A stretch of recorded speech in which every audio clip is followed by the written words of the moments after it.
She would ruin our luxury trip. That was the text message staring back at me from the airline ticket agent computer screen. My 8-year-old daughter, Maya, was sitting on a cold, hard plastic chair at Terminal 3, clutching her stuffed bear so tight her knuckles were white.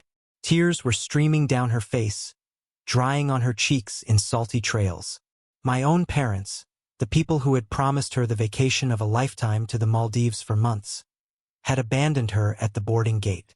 They left her behind so they could comfortably board first class with my older brother, Trenton, and his family. The sheer, unadulterated cruelty of it made the blood in my veins run ice cold. They actually took a family vote, decided my little girl was just extra baggage, and walked away. I did not scream. I did not cause a scene. Instead, I picked up my little girl, held her close, and went home to quietly begin dismantling their entire world. What I did over the next 7 days would make them wish they had never boarded that plane. The drive to the airport had been a frantic, terrifying blur. I had been sitting at my kitchen table reviewing some quarterly risk assessment files for my firm when my phone rang. The caller ID showed a local number I did not recognize. When I answered, I heard the background noise of rolling suitcases and overhead intercom announcements. A woman named Genevieve, an airline employee, spoke to me. Her voice was shaking, frantic, and filled with a deep, unsettling confusion. She asked if I was Harrison, Maya's father. When I confirmed, she told me I needed to come to the airport immediately because my daughter had been left alone at the terminal by her grandparents. My brain could not process the words at first. Left alone? At an international airport? I dropped my coffee mug in the sink, grabbed my keys, and broke every single speed limit on the highway getting there. When I sprinted through the sliding automatic doors of Terminal 3, my heart was hammering against my ribs like a trapped bird. The terminal was massive, a sea of strangers rushing to their destinations, and the thought of my tiny, vulnerable daughter sitting in the middle of it all made me physically sick. I ran past the check-in counters, my eyes scanning the crowds until I found her. She was sitting near a customer service desk, her legs dangling off the oversized chair, her face buried in her stuffed bear. Genevieve, a kind-looking woman with tired eyes and a neatly pressed blue uniform, stood guard nearby. She looked up and saw me rushing over. The relief on her face was palpable, but it was quickly overshadowed by a deep, lingering pity. She handed me a printed screenshot of the message my mother, Beverly, had sent to the airline staff through the customer service portal when the staff refused to let Maya board without a proper ticket upgrade. My parents had refused to pay the difference for her seat. Mr. Harrison, Genevieve said, her voice dropping to a hushed whisper, shaking slightly with second-hand embarrassment. I have worked in this industry for 15 years. I have seen angry passengers, missed flights, lost luggage, and family arguments. But I have never, in my entire career, seen grandparents leave a child behind just because the first-class cabin ran out of space for their extended party. They told me to call you. They explicitly said they were not going to miss their flight for her. I looked down at the printed message again. The words burned into my retinas. She would ruin our luxury trip. We took a vote and decided she should stay behind. Call her father to get her. Maya looked up at me, her big brown eyes red and swollen from crying. She dropped her bear and threw her arms around my neck, burying her face in my shoulder. Daddy, did I do something wrong? She sobbed, her voice trembling. Grandma said I talked too much in the car, and Uncle Trenton said I would just be in the way on the boat and ruin the aesthetic of their photos. Hearing those words come out of my sweet, innocent daughter mouth felt like a knife twisting in my gut. Every instinct in my body screamed at me to pull out my phone, call my mother, and unleash 34 years of pent-up, toxic rage. I wanted to scream until my throat bled. I wanted to curse them, to demand the airline turn the plane around. I wanted to burn their world to the ground right there in the terminal. But I looked at Maya. She was shaking. She did not need an angry, unhinged father making a scene in public right now. She needed stability. She needed to know she was loved and safe. No, sweetheart, I whispered, kneeling down and wrapping my arms tightly around her tiny frame, shielding her from the stares of passing travelers. You did nothing wrong. You are perfect. Grandma and Grandpa just made a very, very stupid mistake. It is their loss, not yours. Come on. Let us go get the biggest chocolate ice cream we can find, and we will have our own weekend adventure. I carried her out of the airport, her head resting on my shoulder. I did not text my parents. I did not call Trenton to demand an explanation. The silence from my end was a deliberate, calculated choice. I knew exactly who they were. My parents, Richard and Beverly, had spent their entire lives enabling my brother Trenton, treating him like a golden king while treating me like a burdensome afterthought. I was the boring risk management director, the guy who worked 80-hour weeks while Trenton played pretend CEO at the family real estate firm. They thought I was weak because I had always taken the high road to keep the peace. They thought I would just swallow this horrific indignity like I always did, maybe cry about it in private, and let them get away with it. They thought I would call them, begging for an explanation, giving them the power to gaslight me and tell me I was overreacting. But no. As I walked out of those automatic doors into the cool evening air, my brother and my parents had no idea what they had just awakened. They thought they were flying off to paradise.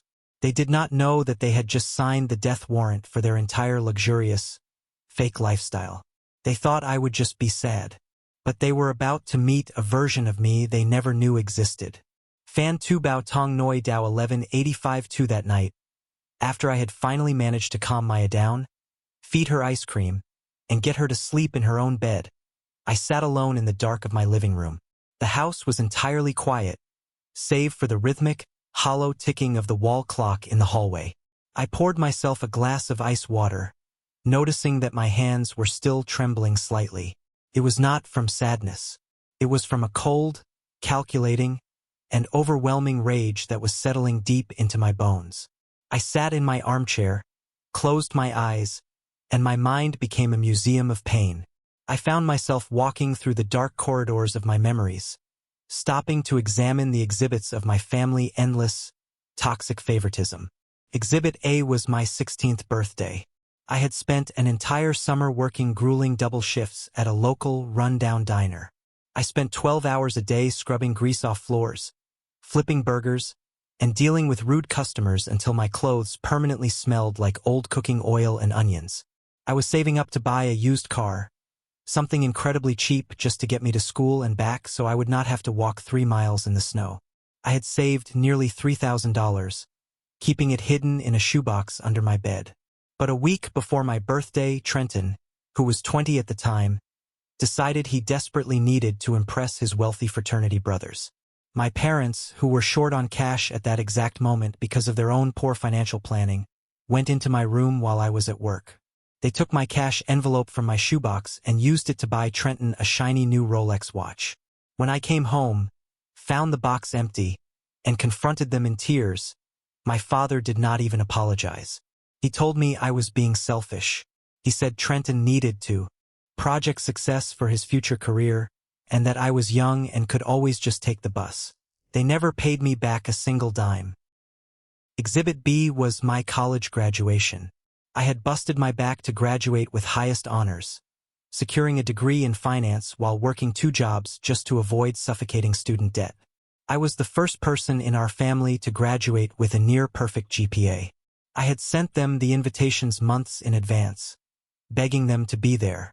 As I sat in the massive auditorium, wearing my cap and gown, scanning the sea of proud, cheering parents for familiar faces, I saw no one. My row was empty. After the ceremony, standing alone in the parking lot holding my diploma, I checked my phone. There was a brief, casual text from my mother. It read, "So sorry, honey, Trenton found a luxury model home he really wants to look at and the realtor could only do today. We will celebrate later." There was no later. There was never a later for me. Exhibit C was the constant, suffocating narrative they spun about me to the rest of the world. To them and to our extended relatives, I was Harrison, the boring cheapskate. Whenever I tried to use my financial expertise to advise my father against taking out massive, high-interest loans to fund Trenton's lavish, unsustainable lifestyle, I was told I lacked vision. I was told I was jealous. Trenton drove a $100,000 Porsche, wore Tom Ford cologne that announced his arrival from 3 rooms away, and wore custom Italian suits to pretend he was a real estate mogul. I drove a 10-year-old Honda Civic, wore clothes off the rack, and lived in a modest, sensible house. They mocked my boring corporate job constantly at family dinners. They laughed at my small, sensible life. But what they never knew, what I kept fiercely guarded, was that my boring corporate job as a director at a top-tier private equity firm paid me 7 figures a year. They never knew that over the past decade, I had built a massive, highly diversified portfolio of investments. I kept my wealth entirely hidden from them because I knew exactly what would happen if they ever found out. They would bleed me dry. They would demand I pay off Trenton debts, fund my parents' early retirement, and guilt-trip me into financing their vanity projects. My wealth was my secret armor. But tonight, sitting in the dark, I realized the museum doors were closing. The exhibits of my past trauma were being packed away for good. For 34 years, I had accepted being the invisible child. I had accepted the insults, the neglect, and the blatant disrespect because I naively believed that family was supposed to stick together. I thought if I just endured it, they would eventually see my worth. But leaving my sweet, innocent daughter alone in a busy international airport, treating her like literal garbage because she did not fit into their picture-perfect, first-class aesthetic, that crossed a line that could never, ever be uncrossed. I stood up, walked into my home office, and opened my laptop. The cold blue light illuminated the dark room, casting shadows on the walls. I stared at the screen, my reflection ghosting over the blank spreadsheets. I had always thought that if I just stayed quiet and caused no trouble, one day they would wake up and realize my value. I was deeply, foolishly wrong. Parasites never stop feeding until the host is utterly dead. They do not understand reason, and they do not understand love. They only understand power and consequence. It was time to switch roles. It was time to show them exactly who they had been messing with all these years. Fan 3 Toy AC Dang Sao Tam VE First Class 1172-2 the next morning. The sun rose, casting a harsh, unforgiving light on the day. I made Maya her favorite pancakes, acting as if everything was perfectly normal. I packed her lunch, drove her to school, and made sure to give her an extra long hug at the drop-off line. I looked her in the eyes and told her I loved her more than anything in the entire world, and that she was the most valuable thing in my life. Once she was safely inside the building, the warm fatherly smile dropped from my face. I drove straight to my office, downtown.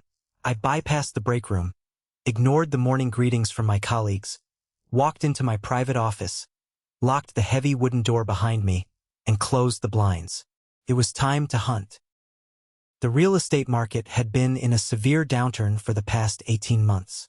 I knew for a fact, through industry whispers and public data, that the family business, which Trenton supposedly ran as CEO, was hemorrhaging cash. They had not closed a major deal in almost a year. They were barely making payroll, and several contractors had threatened to put liens on their current projects.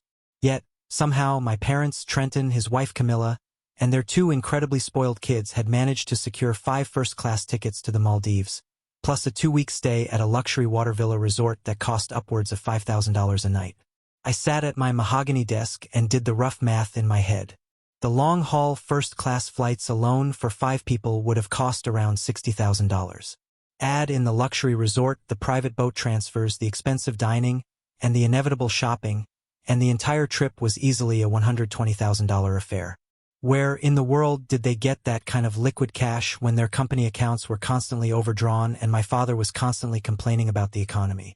I started digging. Due to my senior position in the financial sector, I had access to a vast array of public records, credit registries, and, more importantly, I knew exactly how to track the flow of money. I spent hours analyzing property records, corporate filings, and cross-referencing their known assets. Nothing added up.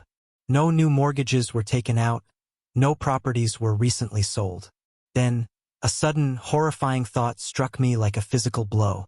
I remembered something from years ago. When Maya was born, my grandfather, who had always seen right through my parents' nonsense and Trenton laziness, set up an educational trust fund for her. He wanted to make sure she was taken care of, knowing my parents would never prioritize her needs. He funded it with $45,000. Because I was very young at the time and legally inexperienced, the trust was set up with my father, Richard, as a co-trustee until Maya turned 18. Over the years, I had never touched it, letting the interest compound, trusting the rigid legal structure of the bank to keep it safe for her college education. A sickening, twisting feeling settled deep in the pit of my stomach. My hands hovered over the keyboard, shaking slightly. I took a deep breath, opened my secure browser, and logged into the bank portal for the trust management. I typed in Maya details. The screen prompted me for my security credentials and two-factor authentication. I typed the code from my phone. The page loaded slowly, the little spinning wheel mocking my rising panic. The screen finally displayed the dashboard. The balance was 0. I blinked, rubbing my eyes hard, convincing myself it was a technical glitch. I refreshed the page. 0. I clicked on the transaction history tab, my heart pounding in my ears. 3 weeks ago, there was a single massive withdrawal for the exact amount of $45,000. The authorization signature belonged to the co-trustee, Richard, my own father. He had liquidated his own granddaughter college fund. He stole the money meant for her future education to pay for the first-class tickets so his golden child could go on a luxury vacation. I sat there, the silence of my office pressing against my eardrums, deafening in its intensity. The betrayal was so profound, so unimaginably evil, that it physically hurt to breathe. They did not just abandon her at the airport because they did not have space. They robbed her blind to pay for the trip, and then discarded her when they realized they could not afford a sixth ticket without dipping into their own pockets. If you were in my shoes, what would you do when you discover your own parents stole your child's future to fund a luxury vacation for their favorite son? Let me know down in the comments, because the steps I took next might just make your blood run cold. Leaving Maya crying at the airport terminal was an act of pure, unadulterated cruelty. But stealing her trust fund? Stealing the money a dying man left for her? That was not just cruelty. That was a declaration of war. And they had chosen to start a financial war with a man who destroyed multi-million-dollar corporations for a living. I am a man who has never lost a financial battle in his life. Fan for Loy the Trong im Lang 1182. My phone was sitting on the polished wood of my desk, a silent temptress. The easiest thing to do in that moment would be to pick it up and call the police. I could report the theft, hand over the bank statements, have my father arrested for fraud and embezzlement, and let the criminal justice system deal with them. But as I stared at the dark screen, my analytical mind took over. I knew exactly how that scenario would play out in my dysfunctional family. If I involved the police, my mother would immediately start weeping, playing the frail, confused victim. Trenton would hire a sleazy, high-priced defense lawyer to find a legal loophole in the trust agreement. They would argue that the funds were used for a family emergency or that, technically, my father had signatory rights and misunderstood the terms. The extended family, led by Aunt Beatrice, would rally around them, painting me as the vindictive, ungrateful son who was trying to send his poor, elderly father to a cold prison cell over a simple misunderstanding. They would drag it out in court for years, draining my energy and traumatizing Maya further. I did not want a messy, prolonged legal battle where they could play the victims. I did not want them to have a single chance to defend themselves or spin a narrative. I wanted total, undeniable, scorched earth destruction. I picked up my phone and dialed the one person in the world I trusted with my life. Sullivan. Sullivan was not just my best friend since college. He was a brilliant financial auditor and a ruthless corporate lawyer who worked closely with my firm. He knew my family twisted history. He had seen the emotional scars they left on me, and he despised them almost as much as I did. Harrison. Sullivan answered on the second ring, his voice bright and energetic. To what do I owe the pleasure on a Tuesday morning? Tell me you are not looking at risk assessment charts right now. You need a break. I need you to drop whatever you are doing and open the encrypted file I just sent to your secure server, I said, my voice deadpan, devoid of any emotion. Look at the transaction history on page 3. I heard the rapid clicking of his mouse over the line. A few seconds passed in silence as his eyes scanned the document. Then, I heard a sharp, genuine intake of breath. Harrison, this is Maya Educational Trust account. The one your grandfather set up. Why is the balance zero? Your father drained it? Yes, I replied coldly. They used it to buy first-class tickets to the Maldives. And to top it off, they left Maya at the airport yesterday afternoon because they claimed she did not fit in their luxury plans. They took her money, and then they abandoned her at the gate. Sullivan swore loudly, using a string of profanities that I cannot repeat here. He was furious. Are you calling the cops right now? He demanded. I will draft the police report and have a detective at their door the second they land. We can get an arrest warrant for fraud. No, I said smoothly, leaning forward and resting my elbows on the desk. Pull up the holding company files. Specifically, I need you to pull up the commercial debt portfolio we acquired 2 years ago. The one under the Shell Corporation, Apex Holdings. I heard him typing furiously, his confusion evident in his silence. 2 years ago, my family real estate business was on the actual verge of bankruptcy. They had mismanaged funds so badly they were about to lose everything. To save them, without letting them know it was me because they would have demanded the money as a gift, I used a shell company named Apex Holdings to quietly buy out their massive commercial loan from the bank. I became their largest, entirely anonymous creditor. I held the debt of $4.8 million. In exchange for the bailout, the new loan agreement I had my lawyers draft had incredibly strict financial covenants.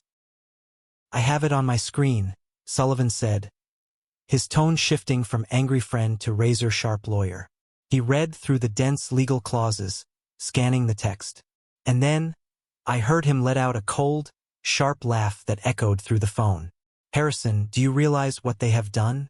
Clause 4.2 of the credit agreement clearly states that any withdrawal over $20,000 not directly related to business operations or payroll constitutes an immediate and non-negotiable default. They just pulled over $100,000 from their operating accounts to pay for the rest of that luxury trip. Exactly, I said, leaning back in my heavy leather chair, watching the city skyline through my office window. The pieces were falling into place. As their primary creditor, you have the legal right to call the loan in full. Immediately, Sullivan's voice was practically vibrating with adrenaline and excitement. You do not even have to give them 30 days. You can seize the collateral. You can take the company. You can take the properties. You can take everything. They were currently drinking expensive champagne at 30,000 feet, reclining in their plush seats, posting photos of their fake wealth on Instagram, thinking they were untouchable kings of the world. They had no idea that back on the ground, the 7-day countdown to their absolute financial ruin had just begun, and the executioner was the son they had always treated like dirt. Fan 5 lap rap VU Kai 1152-2 for the next 3 days. Sullivan and I barely slept. We converted my pristine corner office into a chaotic war room. Empty coffee cups, energy drink cans, and crumpled food wrappers piled up on the desk as we meticulously pieced together the weapon that would end my family reign of delusion and theft. I needed this trap to be entirely airtight. I wanted no escape routes, no legal loopholes, and zero chance for Trenton to talk his way out of it with his usual charming lies. We started with the company books. As their primary creditor, Apex Holdings had the legal right to demand ongoing financial statements. We documented every single illegal transfer Trenton had made over the past 5 years. It turned out, draining Maya Trust Fund was just the tip of a very ugly, very deep iceberg. Trenton had been using the real estate company as his personal, endless piggy bank. We found hidden invoices for the down payment on his Porsche, receipts for luxury watches, and massive, recurring credit card bills all paid straight out of the corporate operating accounts, categorized fraudulently as business expenses. But the most shocking number we uncovered was his hidden personal debt. Trenton was secretly drowning in a sea of liabilities. He owed $2.5 million to various private, high-interest lenders. To secure those risky loans, he had fraudulently used my parents' house, the sprawling, 6-bedroom mansion they loved to brag about at country club dinners, and the company remaining working capital as collateral. And the cherry on top, he had explicitly forged my father's signature on the guarantee documents. Look at this, Sullivan said, pointing the tip of his pen at a red-flagged spreadsheet glowing on the massive monitor we had set up. Your brother is not just an incompetent businessman playing dress-up, Harrison. He is a literal criminal. He committed wire fraud, bank fraud, and forgery. If the IRS or the federal authorities ever looked at these books, he would be doing federal prison time for a decade, minimum. He will be wishing for federal time when I am done with him, I replied, my hand cramping as I signed a thick stack of legal notices Sullivan had prepared. Alongside the corporate takeover documents, I also prepared a separate, ironclad legal petition to permanently strip my father of his co-trustee status for any and all family trusts, citing gross fiduciary negligence and blatant theft. I had the bank records, the time-stamped flight receipts matching the withdrawal date, and the awful text message they sent to the airline. It was a legal slam dunk that no judge in the state would deny. By day 4, the trap was fully constructed. Every document was signed, notarized, and ready to be filed. All it needed was the trigger to be pulled. I sat down at my keyboard and drafted a formal, heavily legally worded email from Apex Holdings, the anonymous creditor company. The email informed my brother real estate firm of a mandatory, unannounced financial audit and an immediate freeze of all corporate assets due to multiple suspected covenant breaches. I attached the notice of default. I took a breath and I hit send. Of course, Trenton was currently busy scuba diving in the crystal clear, warm waters of the Indian Ocean, probably making his wife take 100 different photos of him in his expensive wetsuit for his social media followers. He was certainly not checking his work emails. He never did, even on a good day. The arrogance of the golden child is a highly predictable, fatal flaw. They always believe the rules of the real world do not apply to them. I smiled a cold, humorless smile as the email delivery confirmation popped up on my screen. The arrogant always die by their own ignorance, and Trenton was about to drown. Fan 6 Jong Bay 1184 2-Day 5 arrived with a sickening wave of digital updates. The social media assault began exactly as I anticipated. My mother, Beverly, started flooding her Facebook feed with heavily filtered pictures, making sure to tag every extended family member. There was a photo of Trenton holding a massive, freshly caught lobster on a private yacht. There was Camilla posing in a designer, sequined swimsuit by an infinity pool overlooking the ocean. And there was a group photo of my parents and Trenton family raising expensive crystal glasses of champagne to the camera, their skin glowing with sunburn and privilege. The caption read, "The perfect vacation with my favorite people in the world. Feeling so incredibly blessed and grateful for this beautiful life. Not a single mention of Maya. Not a hint of remorse. Not a shadow of guilt for the little girl they left crying at Terminal 3. As I was staring at the photo, feeling my jaw clench so hard my teeth ached, my phone buzzed violently on my desk. The caller ID flashed. It was Aunt Beatrice. Aunt Beatrice was my older sister, the ultimate flying monkey of our toxic family dynamic. She existed purely to parrot whatever false narrative my mother spun, and to aggressively enforce family compliance whenever someone stepped out of line. I let it ring 3 times, taking a slow breath to steady my heart rate, before picking up. Harrison, her shrill, accusing voice barked through the speaker before I could even say hello. I just saw the photos of your parents online. They look so happy and relaxed. No thanks to you and your awful parenting. Hello to you too, Aunt Beatrice, I said evenly, keeping my voice completely flat while I continued to review a printed forensic accounting report on my desk. Do not use that disrespectful tone with me, young man, she snapped, her voice rising in pitch. Your mother called me from the airport lounge before they left. She was in tears, Harrison. Literal tears. I cannot believe you raised your daughter to be such a demanding, unruly brat that your poor parents had to leave her behind just to have some peace on their hard-earned trip. You should have paid for her first-class ticket yourself if you wanted her to go so badly. You know how tight money is for Trenton right now with the real estate market being so slow. How dare you put that financial burden on them? I stopped reading the report. The pen in my hand snapped under the pressure of my grip. The sheer, unadulterated audacity of the lie was breathtaking. My mother had actually convinced the extended family that Maya, my sweet, quiet 8-year-old, was the problem. She had painted an 8-year-old child as a villain to cover up her own monstrous theft. Is that exactly what she told you? I asked, my voice dropping to a dangerously calm whisper that should have been a warning. Yes, and you should be deeply ashamed of yourself, keeping your distance and acting like you are better than everyone else. You need to apologize to them the minute they get back and pay them back for the stress you caused. I leaned in close to the phone receiver, staring blankly at the wall. Well, Aunt Beatrice, you will be very happy to know I am cleaning up everything right now as we speak. When they get back, everything will be exactly where it belongs. I am taking care of all their loose ends once and for all. She huffed loudly, entirely missing the ominous, threatening undertone of my words. Good. It is about time you stepped up and acted like a real part of this family. She hung up without saying goodbye. I set the phone down gently. The burning anger was gone, replaced by a cold, mechanical and surgical focus. On day 6, 24 hours before their return, I received a text message from my mother. It was brief, entitled, and demanding as usual. Flight lands tomorrow at 3 p.m. We bought too much stuff and have too much luggage for a standard cab. Bring your SUV to Terminal 1 and pick us up at the curb. Do not be late, we will be tired. I stared at the glowing text on my screen. They abandon my daughter at an airport, steal her college money, go on a luxury vacation funded by fraud, smear my child name to the extended family, and then demand I act as their personal, unpaid chauffeur upon their triumphant return.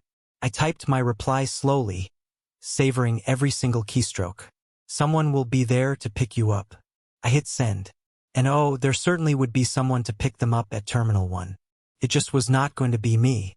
The trap was fully set. The bait was taken. Tomorrow afternoon, the Golden family would land on the tarmac, expecting to return to their glorious kingdom, demanding to be catered to. They had absolutely no idea the castle had been sold. The locks had already been changed, and the executioner was waiting in the boardroom. The afternoon sun was filtering through the floor-to-ceiling glass windows of the executive boardroom on the top floor of the Apex Holdings building. I sat perfectly still at the head of the massive mahogany table. The room was silent except for the low hum of the air conditioning and the occasional tapping of Sullivan pen against his legal pad. I checked my watch. It was exactly 3:15 in the afternoon. Their flight had landed. The final act of this tragedy was officially in motion. I placed my phone face up on the polished wood surface, watching the screen light up with a text message from Marcus. Marcus was a private chauffeur I had hired specifically for this task. He was a mountain of a man, an ex-military professional who drove a sleek, black luxury SUV and possessed a demeanor that tolerated absolutely zero nonsense. I had given him very specific instructions. He was to go to Terminal 1, hold a sign with the family name, collect their excessive mountain of luggage, and bring them directly to the corporate office instead of their sprawling suburban mansion. He was also instructed to text me updates. The first text arrived. Target acquired.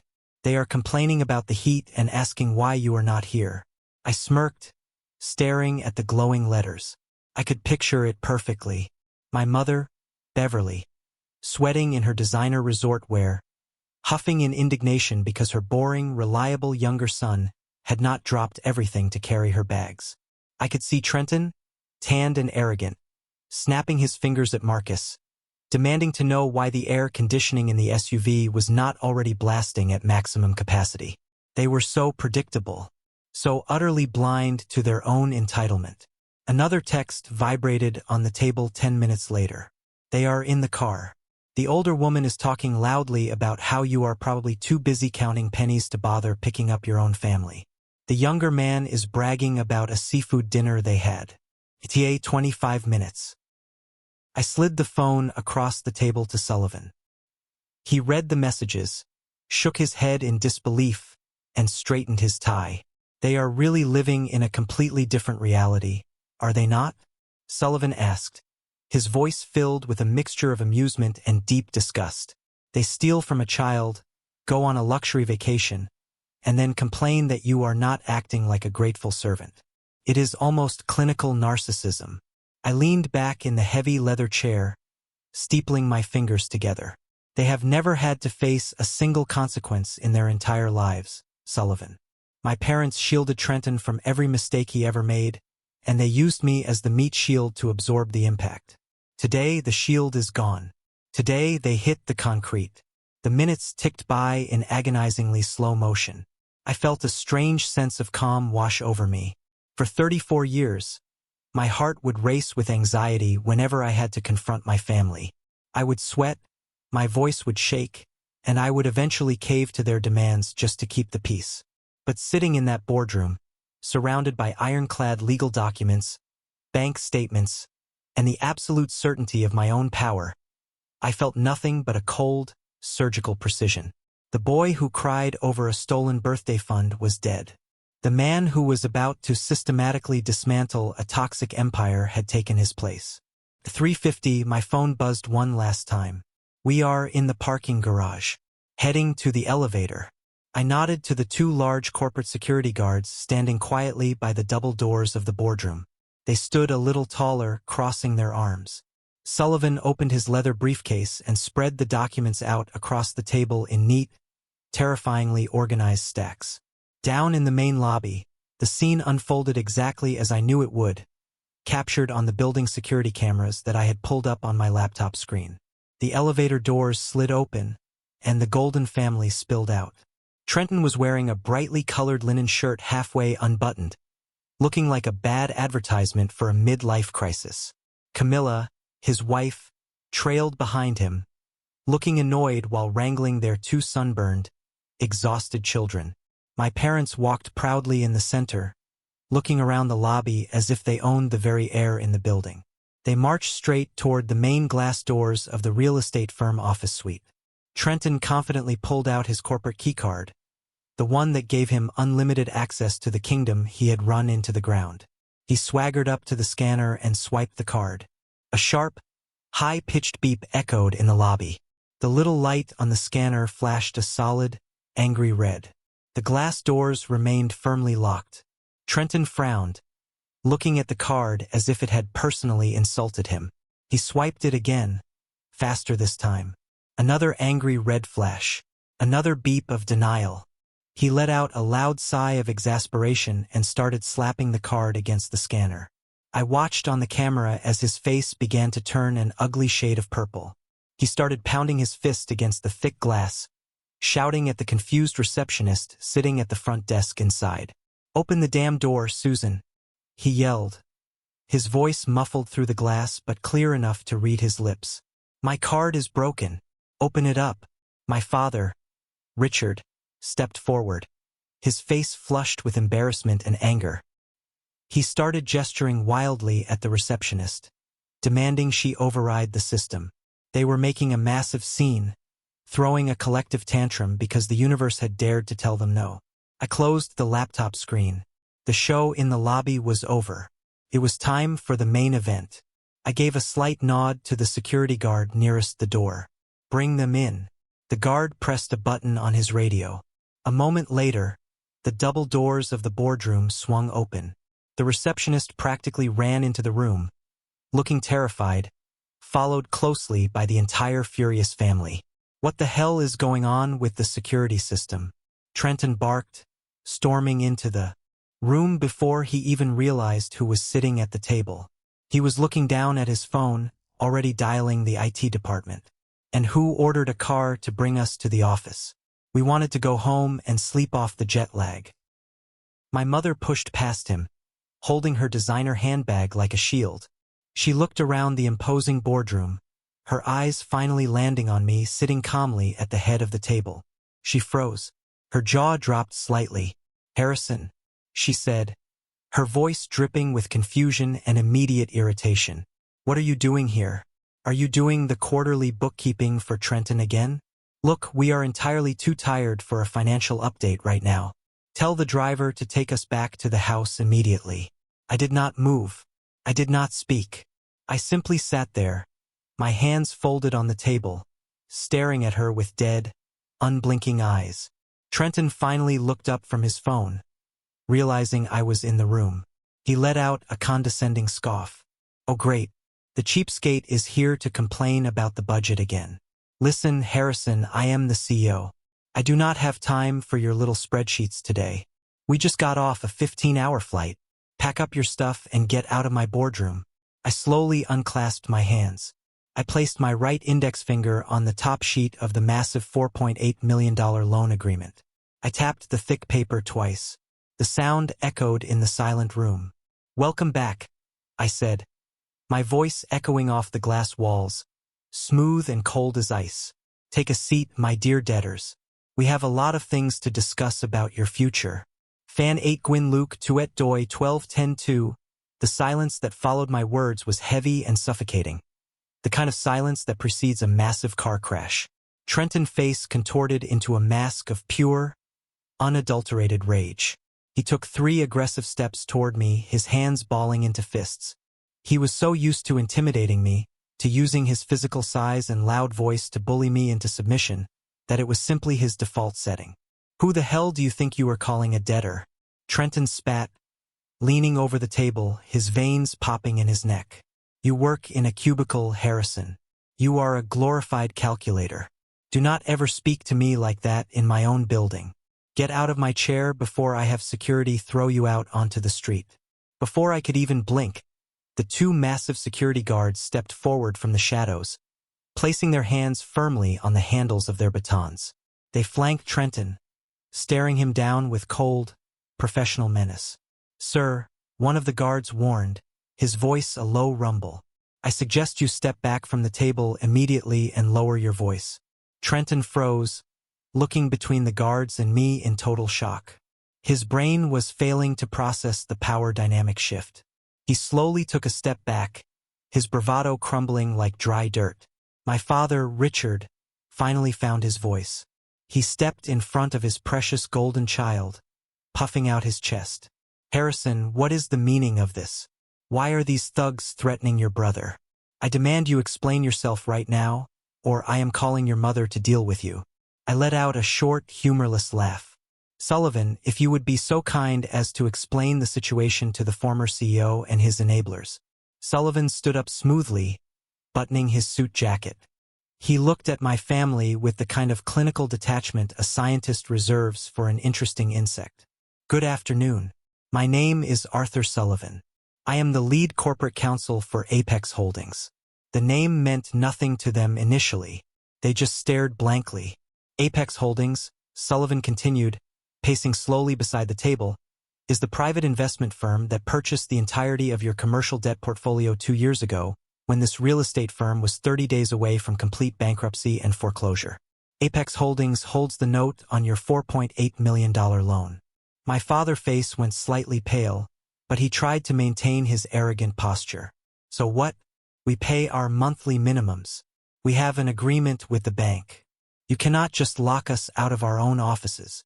Sullivan stopped pacing and smiled a terrifying, predatory smile. "Actually, Richard, you do not have an agreement with the bank. You have an agreement with Apex. And unfortunately for you, you have massively breached the financial covenants of that agreement." He picked up a crisp sheet of paper and slid it across the polished wood toward Trenton. "Clause 4.2 of your signed contract explicitly forbids any withdrawal exceeding $20,000 for non-operational expenses. 5 days ago, you withdrew exactly $120,000 from the corporate operating account. You used those funds to purchase 5 first-class international airline tickets, a private water villa in the Maldives, and several luxury dining packages." Camilla, Trenton's wife, let out a sharp gasp. She turned to look at her husband, her eyes wide with sudden panic. "Wait, Trenton, you told me that money was a bonus from the new commercial development deal. You told me the company paid for the trip as a reward. You took money out of the operating budget? Are you insane?" "Shut up, Camilla," Trenton hissed, looking like a cornered rat. He turned back to Sullivan, panic finally bleeding into his arrogant tone. "Look, I am the CEO. I can allocate funds for executive wellness and team building. It is a gray area. You cannot call the loan over a technicality. My lawyers will crush you in court." "Your lawyers will not do anything," I interrupted, my voice slicing through the room, "because you do not have any money to pay them. And it is not a gray area, Trenton. It is theft. It is embezzlement. And it triggers an immediate default on the $4.8 million note." I stood up slowly from the massive leather chair. I walked around the side of the table, my footsteps silent on the thick carpet. I stopped directly in front of my parents. They looked at me, really looked at me, perhaps for the first time in my entire adult life. They were not looking at Harrison the cheapskate. They were looking at the man holding the leash to their entire existence. But the corporate theft is not even the worst part, I said, staring directly into my father's eyes. I reached into my jacket pocket, pulled out a single bank statement, and dropped it onto the table in front of him. My father looked down. The color drained from his face entirely. His skin turned a sickly, translucent shade of gray. His mouth opened and closed like a fish suffocating on dry land, but no words came out. He reached out with a trembling hand and touched the paper as if it were burning hot. Beverly leaned over to look. "What is it, Richard?" she asked, her voice shaking. "What does that piece of paper say?" "It is a bank statement, Mother," I said quietly. "It is a statement for an educational trust fund. A fund set up by grandfather for his only granddaughter, Maya. A fund that had exactly $45,000 in it, meant to secure a little girl future." I leaned in closer, my face inches from my father's sweating forehead. "A fund that was completely drained 3 weeks ago by the co-trustee. You stole $45,000 from your own 8-year-old granddaughter to fund a luxury vacation for your favorite son. You robbed a child." My mother gasped, taking a stumbling step backward. Her hands flew to her mouth. She looked at my father in absolute horror. "Richard," she whispered, tears instantly springing to her eyes. "You told me you took out a personal loan for our share of the trip. You told me you did not touch the family money. You stole from Maya?" "I did it for Trenton," my father suddenly shouted, his voice cracking with desperate, pathetic panic. He turned to me, pointing a shaking finger. "He needed the vacation, Harrison. The stress of the company was killing him. He is the future of this family name. Maya is she is just a kid. She has plenty of time to save for college. You make good money, you can pay for her school. Family helps family." The sheer audacity, the disgusting, twisted logic of his words hung in the air. He felt totally justified in stealing from a child to pay for luxury flights. I slowly shook my head, feeling a cold, dark satisfaction settle into my soul. "Family does not abandon an 8-year-old crying at an airport terminal," I said, my voice dropping to a dangerous whisper. "Family does not text that a child is extra baggage. Family does not steal. You made your choice at Terminal 3. You voted that she should stay behind. Now I am voting, and my vote is the only one that counts." Fan 9 Foy by Truock on Sang 1195-2. The boardroom was descending into absolute chaos. Camilla was crying hysterically, pulling her 2 confused children toward the door, away from Trenton. My mother was sobbing into her hands, muttering about how the family was falling apart and how this had to be a nightmare. My father was leaning heavily against the table, clutching his chest, breathing in short, panicked gasps as the reality of his criminal actions crashed down upon him. Trenton, however, was still trying to fight a war he had already lost. He slammed his hands on the table, trying to project dominance. "Fine," he yelled, his voice cracking slightly. "So we used some company money and a little bit of the trust fund. It was a bridge loan. I will pay it all back. I will sell one of the investment properties next month and put the money back in my account." "You are overreacting, Harrison. You are just jealous because Mom and Dad always loved me more. You always want to ruin my success." I looked at him, feeling absolutely nothing but pity for the pathetic creature he was. "There are no investment properties left to sell, Trenton. You leveraged all of them to cover your personal debts. The company is completely insolvent." I turned to Sullivan and gave him a nod. Sullivan opened a thick red folder. "As of 9 o'clock this morning, Apex Holdings has officially frozen all corporate accounts associated with this firm. We have initiated the foreclosure process on the commercial properties. You no longer have access to company funds. You no longer have a salary. You no longer have expense accounts." I walked over to Trenton and held out my hand, palm up, "The keys to the Porsche. Hand them over. The car is registered to the company, which means it now belongs to my holding firm. Trenton stared at my hand as if I were holding a loaded gun. You cannot do this, he whispered, his eyes darting around the room, looking for a way out that did not exist. That is my car. My friends know that car. I need it for client meetings. Keys. Now, I demanded, my voice sharp like a whip.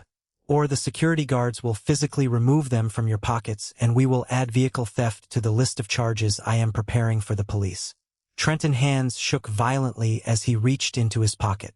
He pulled out the heavy, expensive key fob and dropped it into my waiting palm.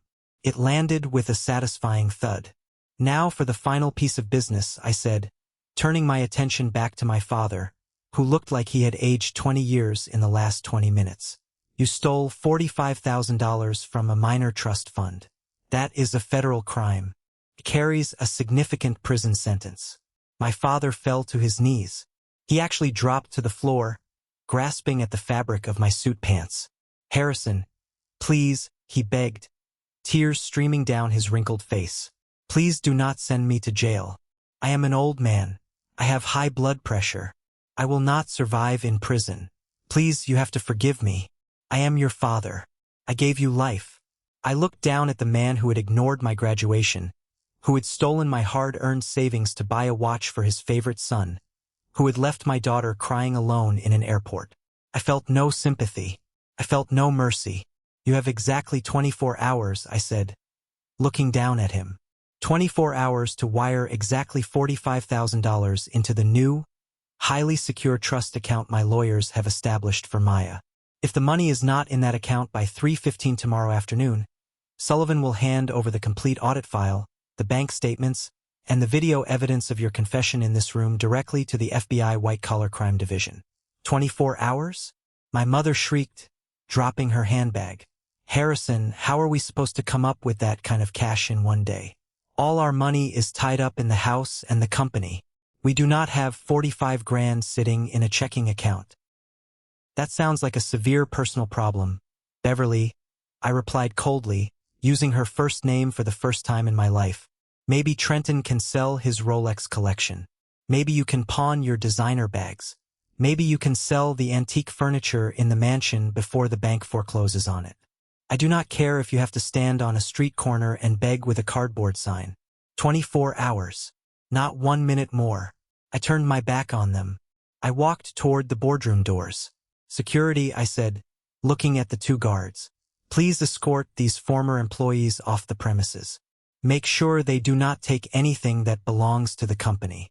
They are not allowed back in the building under any circumstances. As I walked out into the hallway, leaving them surrounded by guards and the wreckage of their own lies, I heard my mother wailing my name. I heard Trenton shouting profanities. I heard the sound of an empire crumbling into dust. And for the first time in 34 years, I felt entirely perfectly free. I took the private elevator down to the underground parking garage. I got into my sensible, 10-year-old Honda Civic, started the engine, and drove out into the bright afternoon sunlight. I had a promise to keep. I was going to pick up Maya from school, and we were going to go buy the biggest, most expensive dollhouse in the toy store. Hey everyone, if you have made it this far into the story, and you are loving seeing this toxic family finally get exactly what they deserve, drop a W in the comments down below. That W stands for win, and it lets me know who my real, loyal listeners are. I will personally heart and reply to every single comment that has the W keyword. Now, let us get back to the final destruction. The drive home was peaceful. The storm had broken, and the air felt clean. But I knew the war was not entirely over yet. I had cut off the head of the snake, but the venom was still lingering in the family system. The flying monkeys were about to be unleashed, and I had a final bomb waiting just for them. Fan Ten Bay Kai Bay that Thursday 11/85/2 the fallout began the very next morning, exactly on day 7. As the sun rose, bringing a bright, crisp morning to the city, the reality of their utter destruction finally sank in for the Golden family. They had spent the night in a chaotic panic, realizing that my threats were not empty words. The corporate credit cards were instantly declined when they tried to order expensive takeout for dinner. The company SUV Trenton drove had been towed away in the middle of the night by a recovery team I hired. They were trapped in their sprawling mansion, surrounded by expensive things they could no longer afford, with a ticking clock counting down to federal prison time. And like clockwork, when toxic people lose control over their primary victim, they desperately try to manipulate everyone else around them to regain power. My phone started vibrating on the kitchen counter at exactly 8 in the morning. I was pouring myself a cup of black coffee, watching Maya draw pictures at the table. The notifications were flooding in. It was the massive extended family group chat, a digital gathering place for dozens of aunts, uncles, and cousins. The group was usually reserved for holiday greetings and sharing mundane photos, but today, it was a war zone. My mother had obviously spent the entire night calling every single relative, crying hysterically, spinning a massive, tangled web of lies. She had told them that I had lost my mind, that I had violently orchestrated a hostile takeover of the family business out of pure, jealous spite, and that I was trying to force my poor, elderly parents out onto the street. She conveniently left out the part about stealing the trust fund and abandoning Maya. Aunt Beatrice, the head flying monkey and self-appointed enforcer of family loyalty, fired the first shot in the group chat. "Harrison, I cannot believe what I am hearing. Your mother is literally having a nervous breakdown. You stole Trenton Company and you are threatening your own father with the police? You are a monster. How could you be so cruel to your own flesh and blood? We all knew you were a little stingy, but this is pure evil. You need to undo whatever legal tricks you pulled immediately and apologize to your parents." The messages cascaded down the screen rapidly. Cousins I had not spoken to in 5 years chimed in, calling me a disgrace, an ungrateful son, and a jealous loser who could not stand to see Trenton succeed. Uncle Robert told me I was dead to the family. They were a pack of wild dogs, foaming at the mouth, eager to tear me down to protect the illusion of the perfect family. I took a slow sip of my coffee. The hot liquid burned pleasantly down my throat. I did not feel anxious. I did not feel the familiar urge to defend myself or explain my side of the story. Engaging with flying monkeys is a useless endeavor. They do not want the truth. They want compliance. The only way to win against a toxic smear campaign is to drop a nuclear bomb of undeniable evidence and walk away from the blast zone. I unlocked my phone. I opened the group chat. I did not type out a long, emotional paragraph defending my actions. I did not argue. I simply uploaded 3 specific files. First, I uploaded a high-resolution photograph I had secretly snapped at Terminal 3. It was a picture of tiny, 8-year-old Maya, sitting alone on the oversized plastic chair. She was clutching her teddy bear, her face buried in its fur, her small shoulders shaking as she cried. She looked abandoned, terrified, and utterly heartbreaking. Second, I uploaded a clear screenshot of the text message my mother had sent to the airline portal. The words were crystal clear for everyone to read. She would ruin our luxury trip. We took a vote and decided she should stay behind. Call her father to get her. Finally, I uploaded the heavily redacted bank statement from the trust fund. I covered the account numbers, but I left the name, the date, the $45,000 withdrawal amount, and the digital signature of my father, Richard, entirely visible for the whole family to scrutinize. I added one single, brief sentence below the 3 images. They stole her college fund to buy first-class tickets, abandoned her crying at the airport because she was extra baggage, and when I caught them, they begged me not to call the FBI. Anyone who still wants to defend them is welcome to pay the $45,000 they stole. You have until 3:15 this afternoon before the police are called. I hit send. I watched the little status bar move across the screen as the heavy image files uploaded to the chat. Delivered. Read by Beatrice. Read by Robert. Read by 20 others. I stood in my kitchen, sipping my coffee, watching the screen. I waited for the explosion of excuses. I waited for Aunt Beatrice to try and spin this, to claim the images were photoshopped or fake. But nothing happened. 1 minute passed, then 5 minutes, then 10. The group chat, which had been buzzing with hundreds of hateful messages just moments before, went completely, astonishingly dead. The silence was absolute. It was the digital equivalent of a shockwave flattening a forest. The flying monkeys had crashed directly into a mountain of solid, indisputable facts. They could argue with emotions, they could twist narratives, but they could not argue with a bank statement showing a massive theft from a child, and they certainly could not look at the picture of a crying 8-year-old abandoned in an airport and still pretend my parents were the victims. About 20 minutes later, my phone pinged with a private message. It was from Aunt Beatrice. The message was very different from her previous tone. Harrison, is this real? Did Richard really take the money from the grandfather trust? Did Beverly really leave Maya at the gate? I did not reply. I blocked her number. I proceeded to go down the list of the group chat and blocked every single person who had insulted me that morning. I did not need their apologies. I did not need their validation. I was burning the bridge, and I was salting the earth behind me so nothing could ever grow there again. The flying monkeys were grounded permanently. Fan 11 Susupdu Kwa Ao Vong 1182, the deadline of 3:15 in the afternoon was rapidly approaching like a freight train with no brakes. Over at the sprawling suburban mansion, total panic and pure desperation had set in. I knew the details of what happened because Camilla, Trenton's wife, called my lawyer, Sullivan, in a hysterical state, trying to secure immunity for herself. When they realized the extended family was not going to bail them out. In fact, several relatives had called my parents to scream at them for being thieves and liars. The illusion of their wealth shattered completely. My father was curled up on the expensive leather sofa in his study, weeping and clutching a bottle of scotch, entirely useless. My mother was frantically pacing the halls, calling every bank in the city, begging for emergency personal loans, only to be rejected immediately due to their catastrophic credit scores and the massive liens I had just placed on their assets.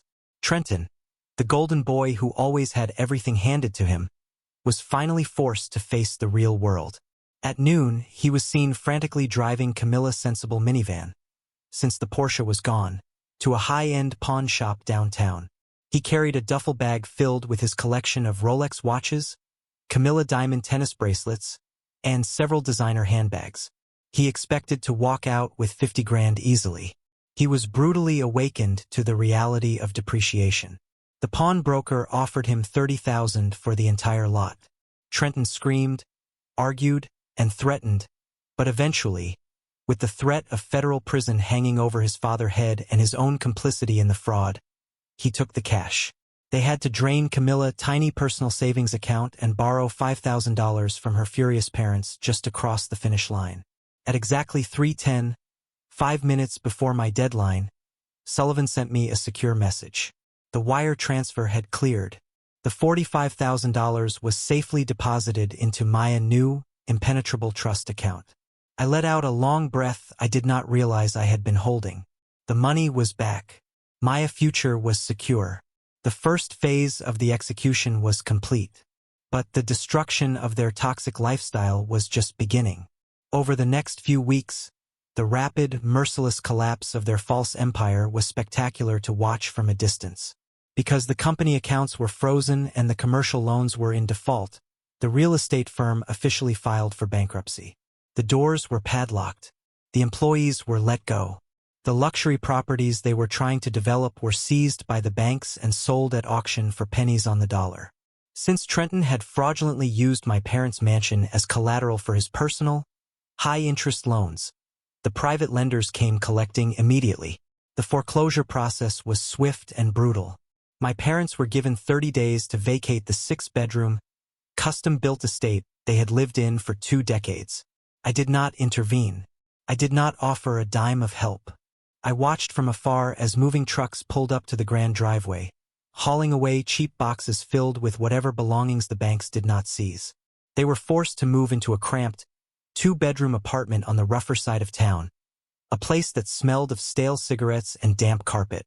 The pressure of poverty, public humiliation, and the constant fighting destroyed the golden child marriage. Camilla, disgusted by Trenton lies and horrified by the theft from a child, packed up her 2 kids and moved back in with her parents. She filed for divorce citing financial abuse and fraud, demanding full custody and whatever meager alimony she could squeeze from a man who now worked as a low-level sales clerk at a used car dealership just to pay for his legal defense fees. Trenton, the man who wore Tom Ford and drove a Porsche, was now taking the city bus to work in a cheap polyester suit. And then, one evening in late November, the inevitable happened. A heavy, freezing rain was falling over the city. I was sitting in my warm living room, helping Maya with a complex math puzzle by the fireplace. The doorbell rang. It was an unexpected, jarring sound. I walked to the front door, flipped on the porch light, and looked through the security peephole. Standing on my front porch, shivering in the freezing rain, were my parents. They looked ancient. The stress and the poverty had carved deep, dark lines into their faces. My father was wearing a thin raincoat, looking incredibly frail. My mother was holding a small, pathetic-looking gift bag, her hair plastered to her face by the rain. They had come crawling back. They had nowhere else to go, no one else to manipulate, and they were hoping that the soft, forgiving Harrison they used to bully was still alive somewhere inside me. I took a deep breath, steeling my nerves. I unlocked the deadbolt and slowly pulled the heavy wooden door open, just a few inches. The freezing wind whipped into the warm hallway. Fan 12 ran Gioi Koi Kung 1195 to Harrison. My mother gasped, her teeth literally chattering from the cold. She stepped forward, trying to push past the threshold into the warmth of my home, but I firmly held the door in place, blocking her path with my body. Please, honey, let us in. We are freezing. I looked at them, standing in the rain, looking like two drowned rats. A year ago, the sight of my parents shivering in the cold would have broken my heart. I would have rushed them inside, wrapped them in blankets, and made them hot tea. I would have forgiven everything in an instant because I desperately craved their love. But standing there now, I felt an absolute, profound emptiness. The well of my empathy for them had completely dried up. You cannot come inside, I said, my voice steady, calm, and utterly devoid of emotion. My father looked up at me, his eyes wide with desperate shock. Son, please. We have lost everything. The house is gone. The company is gone. Trenton will not even answer our calls anymore. We are living in a horrible place. We just wanted to see you. We brought a small gift for Maya. We want to apologize. We know we made mistakes. Mistakes?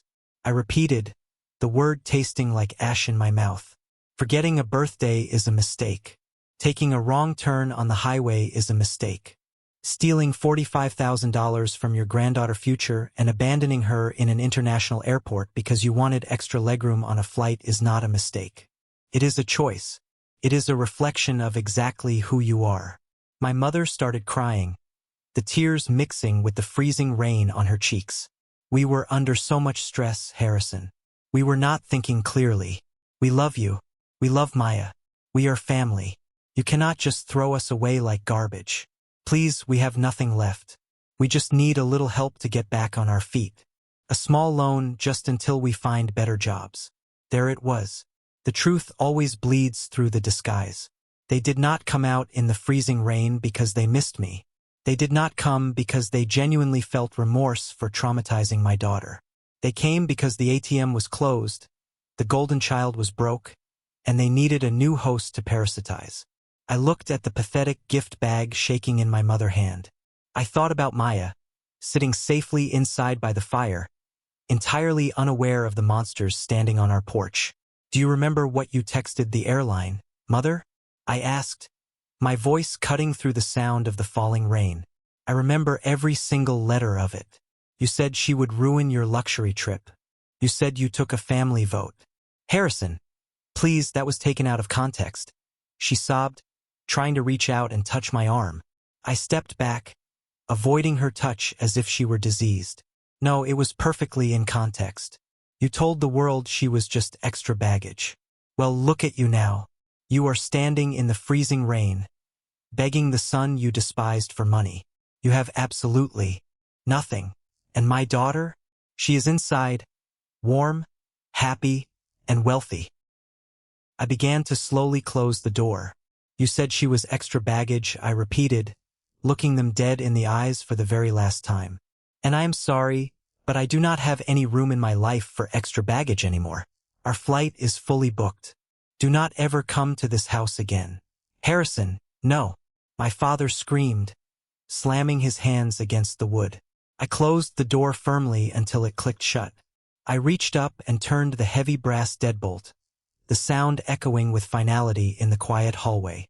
I stood there for a moment, listening to them pound on the door, listening to my mother wail into the wind. I did not feel guilty. I felt like I had just cut out a massive, malignant tumor from my life, and I was finally starting to heal. I walked back into the living room. The fire was crackling happily in the hearth. Maya looked up from her math puzzle, her big brown eyes shining in the warm light. "Who was at the door, Daddy?" she asked innocently. "Just some salespeople out in the rain, sweetheart." I smiled, sitting down next to her on the plush rug. "I told them we already have everything we need right here." She smiled back, entirely satisfied with the answer, and went back to her drawing. I watched her for a long time, feeling a deep, overwhelming sense of peace. Family is not defined by blood. Blood is just biology. Family is defined by respect, by protection, and by love. I had spent 34 years trying to buy love from people who were completely bankrupt in their souls. But I was done. The cycle of trauma ended with me at this front door in this house. Maya would never know the pain of being the invisible child. She would only know that she was the most valuable thing in her father world. I had cut off my parents completely. I ruined my brother's life, seized their assets, forced them into poverty, and protected my daughter Money with ruthless aggression. To this day, months later, they still occasionally leave desperate, handwritten apology letters stuffed into my mailbox, whining about how their health is failing and how they miss me. I do not read them. I take them straight from the mailbox and drop them unopened into the garbage can. So, I turn to you, the listeners. I want to know your honest opinion. Did I go too far? Was I too ruthless in destroying their entire financial world? Should I have given them a second chance? Or am I completely justified in throwing those letters away and never letting them see my daughter again? Tell me down in the comments. Am I the villain in their story? Or did I simply serve them the justice they spent a lifetime asking for? Thank you all so much for listening to my story. Sometimes, walking away from toxic family members and burning the bridge behind you is the absolute strongest, most necessary step you can ever take for your own mental health and the safety of your children. If you found this story satisfying, if you believe in protecting your peace at all costs, please hit that like button, subscribe to the channel, and share your own experiences in the comments below. We are building a community of strong survivors here. Until next time, stay safe, and do not ever let anyone treat you like extra baggage.